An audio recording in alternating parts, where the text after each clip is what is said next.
Բարև Ֆակտոր TV հյուրը հայկական խորհուրդ մտակենտրոնի նախագահ քաղաքագետ Արեգ Քոչինյանն է, ողջույն պարոն Քոչինյան, որն է ձեր գնահատականը Հայաստանի եւ ԱՄՆ-ի միջև համատեղ հայտարարության շուրջ Թրամփի ուղու արդեն ընկերության ստեղծման վերաբերյալ, արդյոք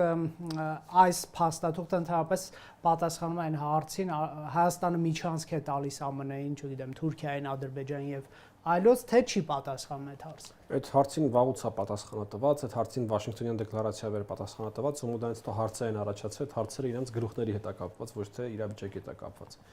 Այս փաստաթուղթը տալիս է բավականին շատ իրական հարցերի պատասխաններ, երբ որ մենք օրինակ համար Վաշինգտոնից հետո խոսում ենք դրա մասին, որ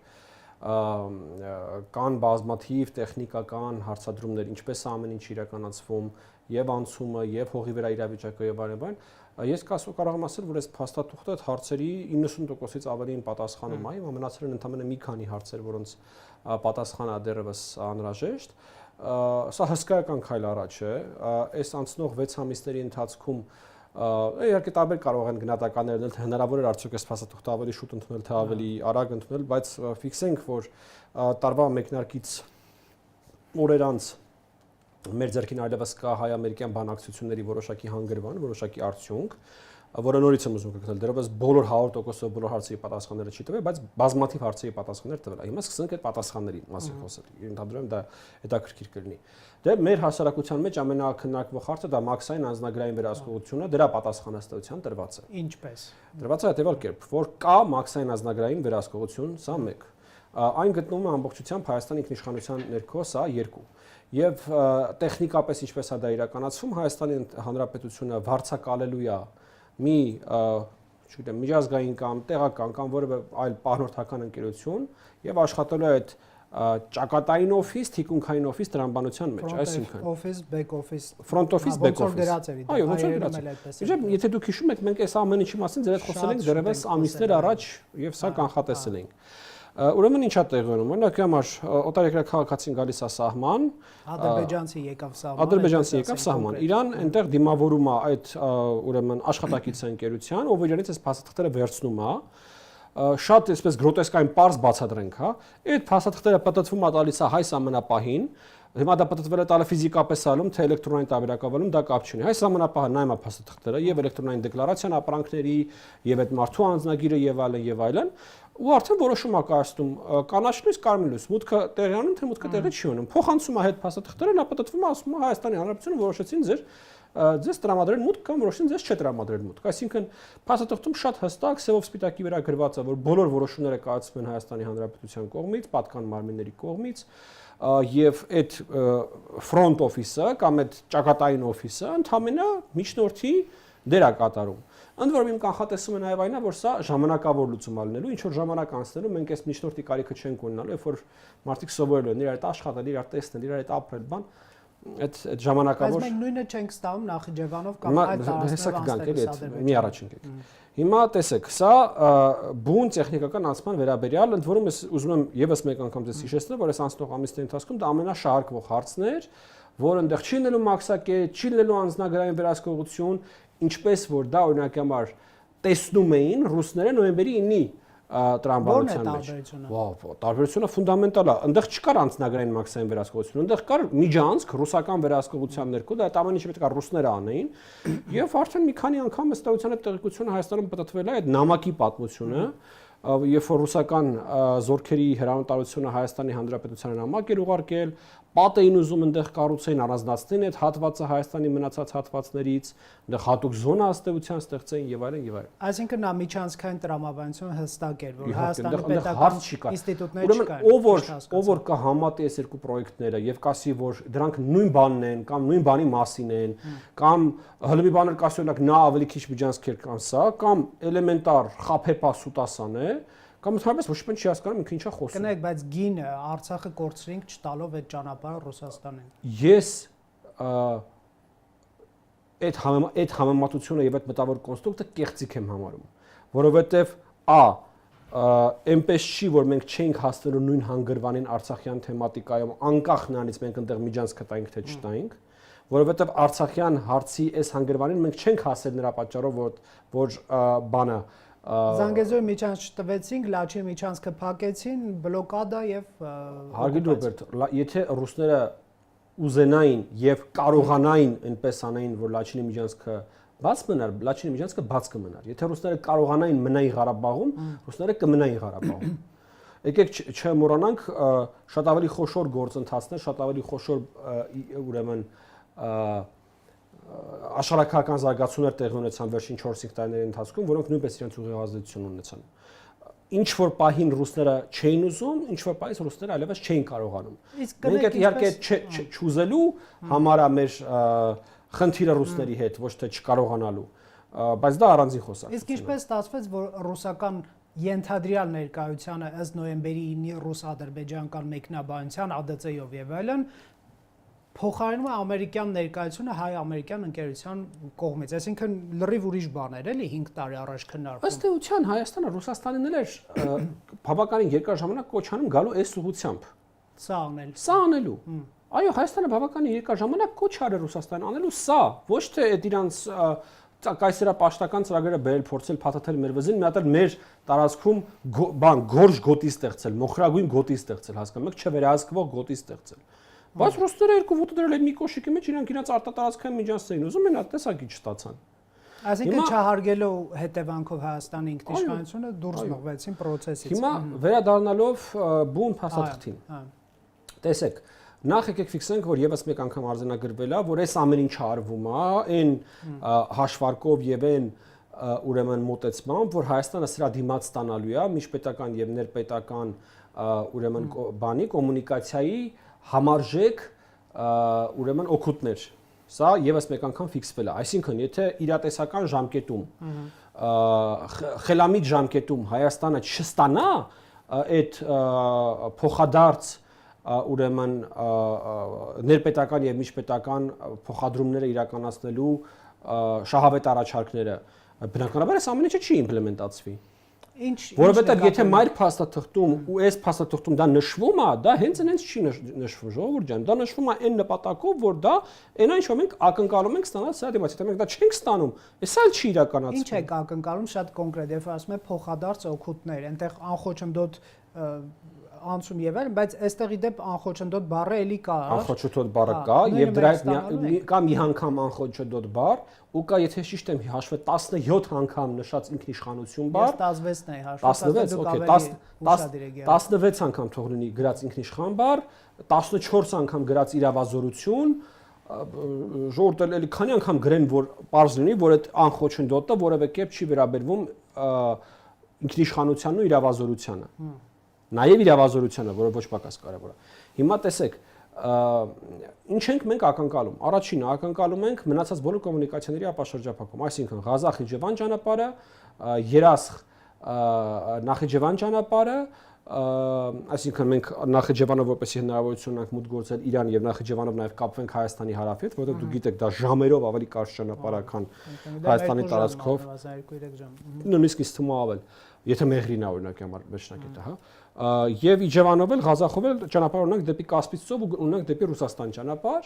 եւ որ իհարկե ամենակարևորն է Հայաստանի համար, դա Կարս Գյումրի ճանապարհն է եւ Թուրքիայի ենթակառուցվածքների բացումն է մեզ համար եւ Թուրքիա մուտք գործելու եւ Թուրքիայի միջոցով եվրոպական միություն ճանապարհ ստանալու տրամաբանության մեջ։ Այս ենք ակնկալում։ Բայց ինչ է թվում, ինչ պետք է ակնկալենք։ Հիմա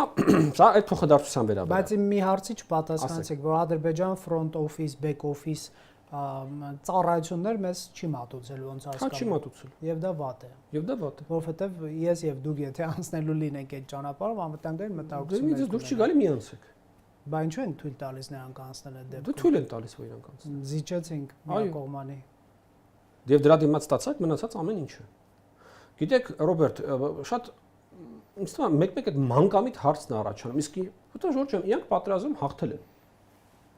Որովհետև իրանք ունեն բավականին լուրջ ռազմավարական գերակայություն, իրանք են բլոկադա կազմակերպել մեր դեմ, մենք չենք կարողացել իրանց դեմ բլոկադա կազմակերպել։ Բա ամերիկացիներ ներգրավելու իմաստը ո՞րն է, եթե հավասարություն չէր լինելու։ Ուրեմն էլի սրանից ահագին ժամանակ առաջ ես մի հարցազրույցի ժամանակ մի այսպեսի միտք եմ արտահայտել, վերջերս ոնց տեսա կտրտել են դրել են ինտերնետ։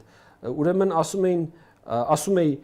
որ Միացյալ Նահանգների պատմական դերակատարությունների նրա ոչ թե հայ-ադրբեջանական հակադրությունների, տարաձայնությունների հաղթարումը կամ մեզ փրկելը կամ մեզ երաշխիք տալը, այլ տարաձայնությունների մեղմումը։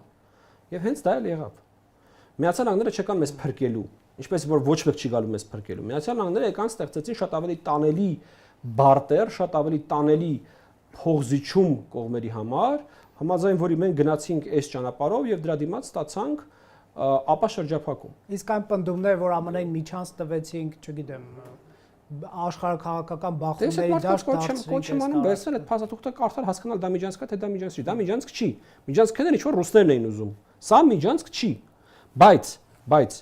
այն որ ինքը որոշակիորեն տարբերվում է սովորական ճանապարհից, դա ակնհայտ է։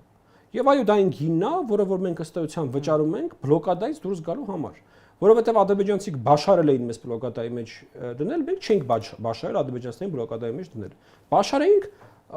հավասարաչափ դուրս կգայինք այս պատմությունից, չենք բաշարել։ Ինչպես որ իրանք հաղթել են պատերազմում, մենք պարտվել ենք պատերազմում, ժողովուրդ ջան։ Ինֆանտիլ հարցեր պետք չի անել, թե խիա սենց անարդար։ Այս դրա համար անարդար։ Տեսեք, ինչու Հայաստանը ստիպված եղավ ներգրավել Միացյալ Նահանգներին, թե դա ստիպված չէր մեր շահերից ոնց էր բխում, այ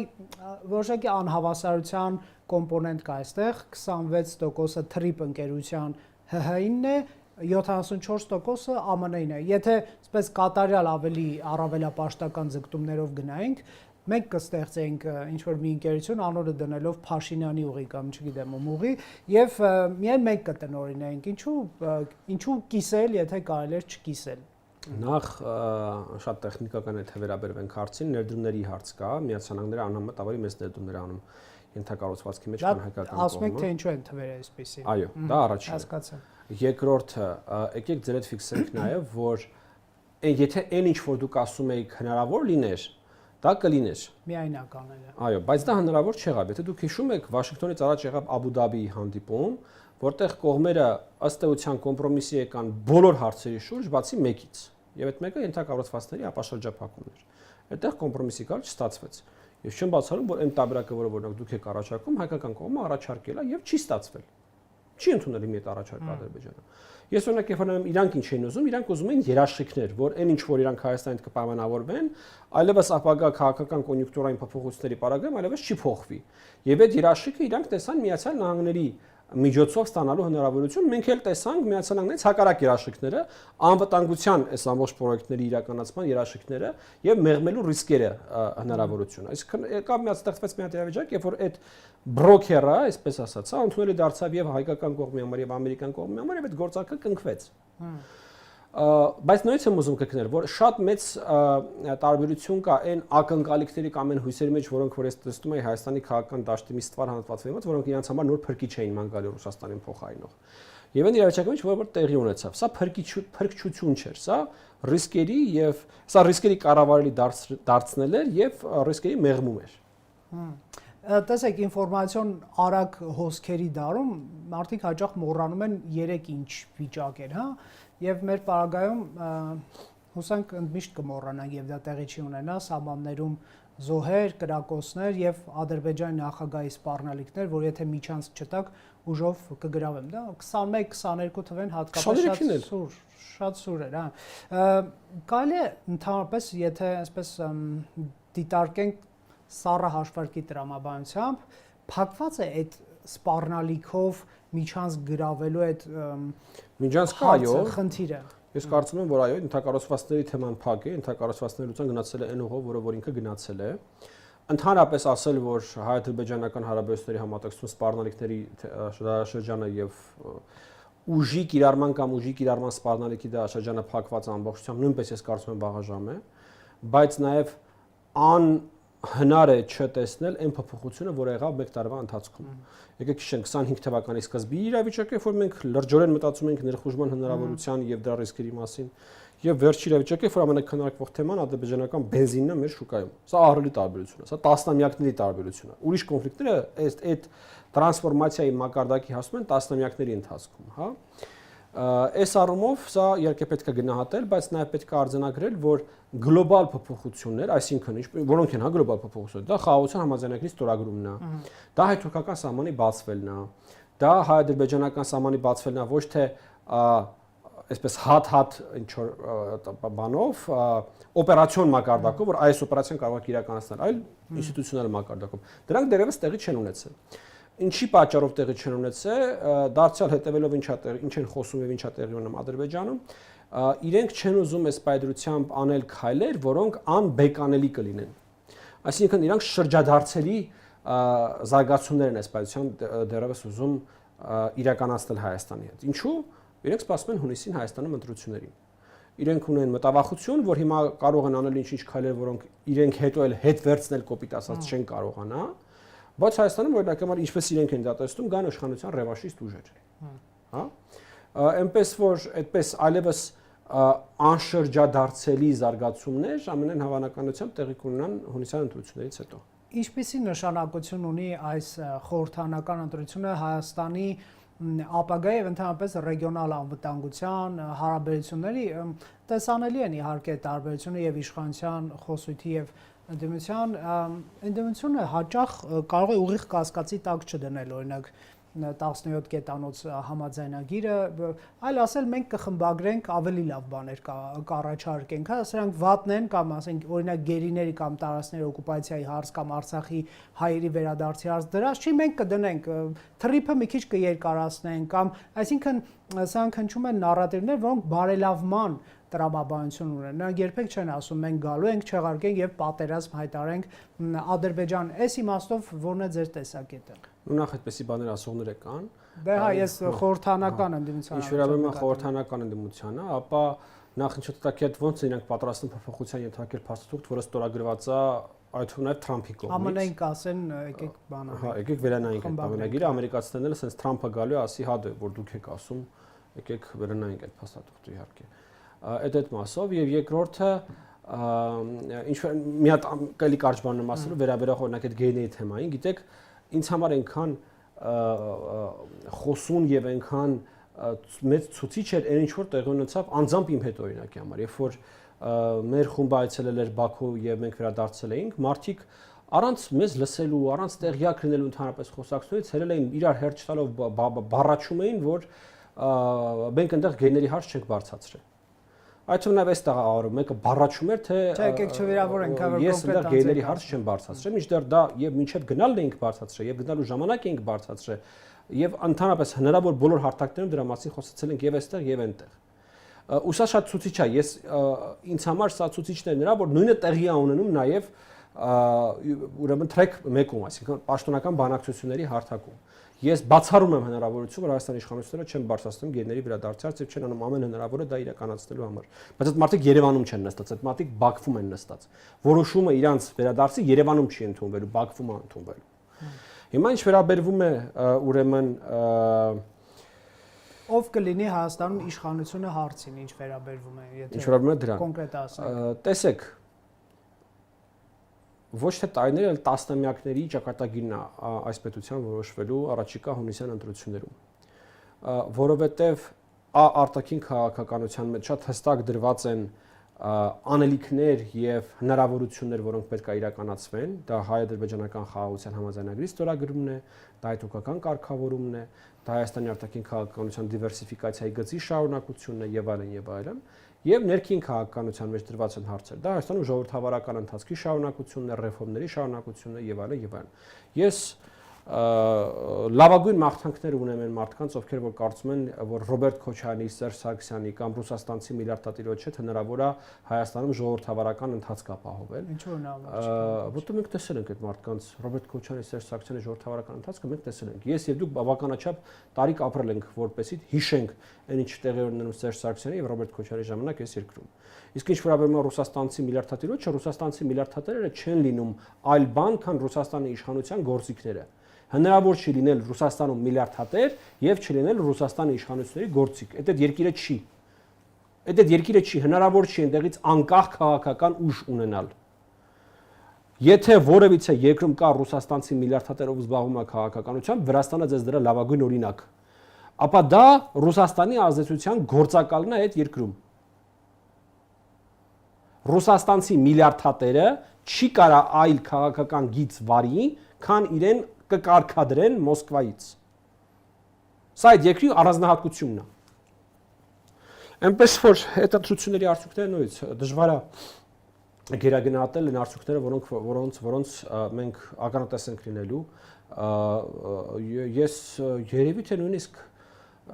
գիտեք ավելորդություն չի լինի ասել, որ մինչև այս պահը թերևս դրանք Հայաստանի կարևորագույն խորհրդարանական ընտրություններն են։ Այսինքն դուք կտրուկ փոփոխություն եք ենթադրում, եթե Հայաստան կա իշխանության այսօրվա խորհրդարանական ընդդիմությունը Հայաստանի արտաքին քաղաքականության մեջ դա նկատի Եվ ներքին քաղաքականության։ Եվ ներքին քաղաքականության։ Լավ, տեսեք, օրես եթե թրիփի մասով ասելիք ունեք, խնդրեմ կարող ենք, որովհետև թեման շատ լայն է եւ միշտ կարելի է։ Դե թեմայի վերաբերյալ իրականում մենք դեռ հոդվածներ ենք գրելու, սա բավականին լուրջ, այսպես ինտելեկտուալ աշխատանք ենթադրող թեմա է լինելու, բայց մի բան էլ ուզում ավելացնել, թեպետ այդ թեմայի մի փոքր անդրադարձանք, դա Trip Company-ին է վերաբերվում, ու դուք այդ հարցներ բացեցիք, ինչու այդ տոկոսային հարաբերակցությունը ես չհասցրեցի ավարտել այդտեղ միտքս։ Տեսեք, դա առաջինը ոնց որ ասի, դա ֆինանսական ներդրումներն են, երկրորդը դա այդ երաշխավորի դերակատարությունն է ինչ որ չափով, բայց նորից ինչպես ես դա ասացի այդ միջնորդի հարցի վերաբերյալ ուզում ասեմ, այստեղ ամեն ինչը ժամանակավոր է, ժողովուրդ ջան։ Տեսեք, այստեղ հարցը ոնց է չէ դրված, որ հիմա Հայաստանը 27-ը 49 տարով է ոնց որ առաջին փուլը, որից հետո Հայաստանի տոկոսաբաժինը մեծանալու է, եւ դրանից հետո նորից այդ հարցը բարձրացվել է բնականաբար եւ նորից մեծանալու է այդ տոկոսաբաժինը։ Այսինքն եկեք ֆիքսենք մի բան, էլի, որ ինչպես որ ԱՄՆ դերակատարությունը այս ամբողջ պատմության մեջ մեղմող դերակատարությունն է, նույն կերպ ժամանակի տրամաբանության մեջ այդ դերակատարությունը իր հերթին գնալով ավելի սահմանափակ է դառնալու։ Սա էլ է շատ կարևոր ցուցիչ, գիտեք, որտեղ մի բան է, որ դու ընդհանրապես ի սկզբանե խոսում ես հավերժական ներկայության մասին, բոլորովին այլ բան է, որ դու ի սկզբանե ֆիքսում ես, որ այս բոլոր կարգավորումները ժամանակավոր են, մինչև որ Հայաստանն ու Ադրբեջանը կսովորեն իրար հետ հարաբերվել նորմալ։ Իսկ սրա անվտանգային կոմպոնենտը եւ հատկապես ամերիկյան տնտեսական շահերի գալը մեր տարածաշրջան եւ մտնելը հայ-ադրբեջանական հարաբերություններ ինչի մասն է, ինչ է տալու, ինչ է նշանակում։ Մի քանի բացատրություն այստեղ կարող է լինել։ Առաջինը այսպես ավելի abstract բացատրություն այն է, որ քանի որ աշխարհում ընդհանրապես բավականին լուրջ վերադասավորում ա գնում դիրքերի ազդեցության եւ ԱՄՆ-ի ձեռամբ հնարավոր, այո, ԱՄՆ-ն ոնց որ գիտեք ինչ բան որոշած լինի, որ ինքը դե ուզում եք խառնեք աշխարհակարգը, դե հիմա տեսեք աշխարհակարգ խառնելը որն է։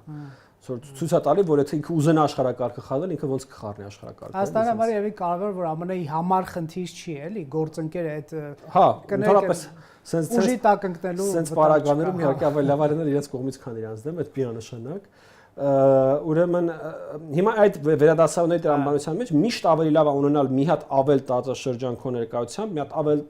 ուրեմն կոմունիկացիա քո մասնակցությամբ, քան դա չունենալ։ Այսինքն էլեմենտար հնարավորին է սեփական ներկայությունը, սեփական ազդեցությունը աշխարհի բոլոր անկյուններում ավելացնելը։ Երևի թե դա գլոբալ տերության առանձնահատկություններից մեկն է, որ իրենք բոլոր տեղերում եւ միշտ ունեն հետաքրքրություններ ու շահեր եւ կարողություն հետաքրքրություններ ու շահերը պաշտպանելու։ Եկեք այստեղ մի մտահոգություն, արդյոք բախում չի բերում ԱՄՆ-ի գալը։ Տեսեք, Իրանի դեսպանը թեև ասում էր, որ վստահ ենք, որ տեսեք, մեր հայ գործընկերներին հայտնել ենք, որ վստահում ենք ձեզ, սակայն մենք գործ ունենք ԱՄՆ-ի հետ, որը գործողությունները ձեռնարկել Իրանի հետ, չենք վստահում ԱՄՆ-ին, մտահոգված ենք, որ ԱՄՆ-ն կարող է օգտագործել այս նախագիծը իր անվտանգային քաղաքականության շրջանակներում, հայ գործընկերները վստահեցրել են, որ սպառնալիքի աղբյուր չի դառնա, եւ սա ես մեջբերում ցույց տալու է իրանական կողմը մեր գործընկերն է, իրենց մտահոգությունները մեր համար կարևոր են, բայց ես հարցն ուզում ձեզ տամ։ Հիմա պատկերացրեք մի հատ իրավիճակ, որ այսօր մենք մի հատ իրողություն ունենք, որ այդ օգոստոսի 8-ի հանդիպումը տեղի չի ունեցել։ Չկա, այդ թրիփի նախագիծը չկա։ Որն է ազդես ավելի անվտանգ եւ ավելի բարվոք իրավիճակ Հայաստանի համար։ Այդ փաստաթղթով թե առանց այդ փաստաթղթի։ Առանց փաստաթղթի առնվազն անորոշություն կլիներ Ադրբեջանի պահանջով ուղեկցող։ Այո, դուք շատ պահանջով ուղեկցող, որ դուք շատ մեղմ եք իստումալու ձևակերպում, այնպես որ գիտեք ցանկացած գործողություն, ցանկացած հայտարարություն, ցանկացած զարգացում ունի իր ռիսկերը, ունի իր հակադրությունները, ունի իր քննադատությունները, ունի իր հետ բերող մտահոգությունները։ Աշխարհի երեսին չկա երևի թե մի հատ գործընթաց, որ դու որպես պետություն կամ նույնիսկ որպես մարդ անհատապես անես, ու դա իր ռիսկերը չունենա։ Բայց դա ամբողջ հարցն է թե այդ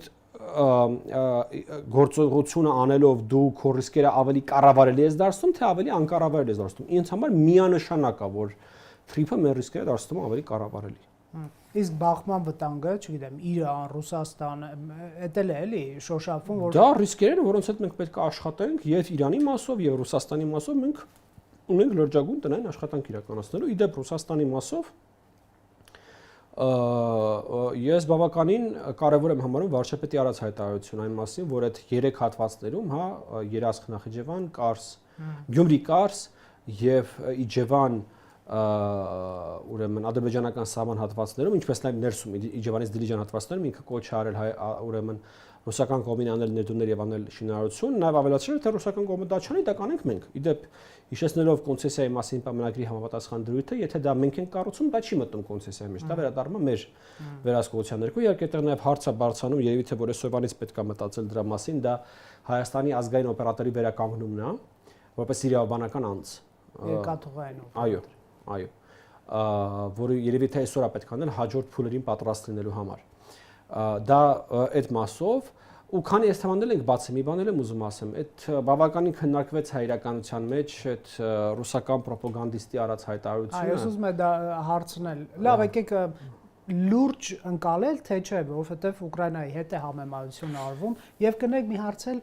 ինչ է մտահոգել էս մարդուն, հա, ինչն էր քրքրում նրա։ Գիտեք, բացարձակ հետաքրքիր չի, որ այդ ոչ այդ մարդու մտահոգությունները, ոչ ինքը ընդհանրապես թավալքի խոսացող գլուխը ինչ որ ասելն է, այդտեղ խոսում է, հարցը այդ չի։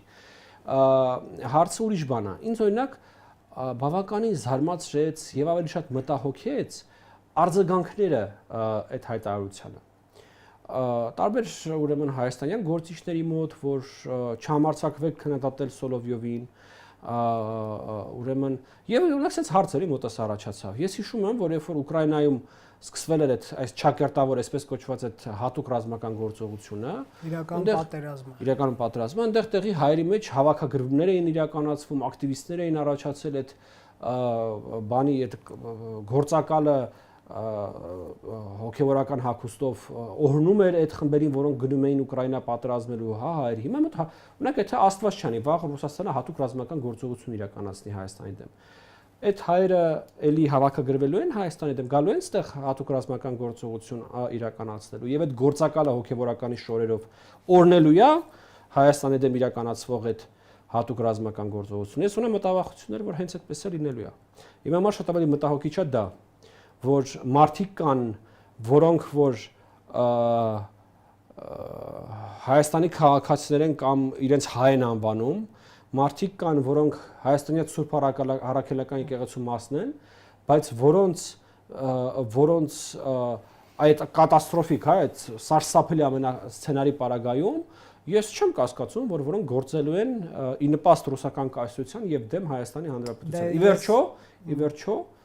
ես ուզում եմ բոլորին հիշեցնել, թե ինչպես անկում ապրեց առաջին հանրապետությունը եւ ում ձեռամբ անկում ապրեց առաջին հանրապետությունը։ Դե բոլոր երկրներում էլ կոլաբորացիոնիստ ուժեր կլինեն, որոնք համագործակցեն ընդդեմ սեփական պետության օկուպանտի հետ, կլինեն, էլի, ես չգիտեմ Հայաստանում ինչ տեսակ կշիռ։ Վատն է, որ չգիտեմ դա նույնիսկ վատա թե լավ է, որ մեր դեպքում մենք գլխից գիտենք այդ մարդիկ ովքեր են։ Լավ, ինձ թվում է ԱԺ ընտրությունների ցուցակը վերցնենք, ընտրակթերթիկը շատ հետաքրքիր անուններ կարելի է գտնել, բայց տեսեք, այս Ռուսաստանի պարագան, այս սպառնալիքների պարագան, երբ որ դուք ասում եք օրհնելու են, թե չէ, ես ասեմ ոնց է այդ մեկնաբանությունը լինելու, որ օրհնելու են։ Դա պատերազմ է լինելու ռեժիմի դեմ, Փաշինյանի սովետական արևմտամետ ռեժիմի դեմ։ Շատ լավ բան եք Հայաստանի շատ լավ բան եք ասում։ Թերքացումից, պարոն Քոչարյան։ 100 տարի շարունակ ռուսները փրկել են մեզ թուրքերից ու ադրբեջանցիներից։ Հիմա Փաշինյանից են։ Հիմա գալու են մեզնից փրկեն։ Չէ, Փաշինյանից թրքաբարո։ Ի վերջո մեզ հասկանում եք, այս անգամ հասկացել, որ ոնց որ մենք այդտեղ հին բանի մեջ չենք ընկնելու եւ իրանց նիզակի սայրը չենք լինելու այս տարածաշրջանում այլևս։ Հիմա արդեն գալու են մեզնից փրկեն։ Ու ես ուզում եմ բոլորին հիշեցնել, թե ամեն անգամ երբ ռուսները գալիս են մեզ փրկելու, մեր հետ ինչ ալնում, էլի։ Շնորհակալություն զրույցի համար, վերջը մի քիչ ահազանգող ստացվեց, պարոն Քոչարյան, ամեն դեպքում ես պատրաստվում եմ փակել հաղորդումը, բայց վարչապետ Նիկոլ Փաշինյանը մի տեղեկություն է հայտնել, Գևորգ Սուջյանը, Դավիթ Դավթյանը, Վիգեն Ուելջեքջյանը եւ Վագիվ Խաչատրյանը, նրանք Բաքվում գտնվող հայ ռազմագերիներ են կամ գերիներ են, քիչ առաջ հակարի կամրջով Ադրբեջանի համապատասխան մարմինների ներկայացուցիչների կողմից հանձնվեցին Հայաստանի Հանրապետության համապատասխան մարմինների ներկայացուցիչներ եւ այժմ գտնվում են Հայաստանի տարածքում, ավելի ուշ լրացուցիչ տեղեկություններ կհայտնեն։ Շատ լավ է, շատ ողջունելի է, որ դա տեղի ունեցել։ Մենք իհարկե պետք է հույս հայտնենք, որ մնացած հայ ռազմագիրների ուրեմն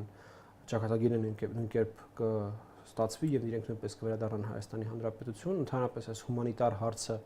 ինչքան ավելի շուտ մեջտեղից դուրս գա, ինչքան ավելի շուտ փակվի,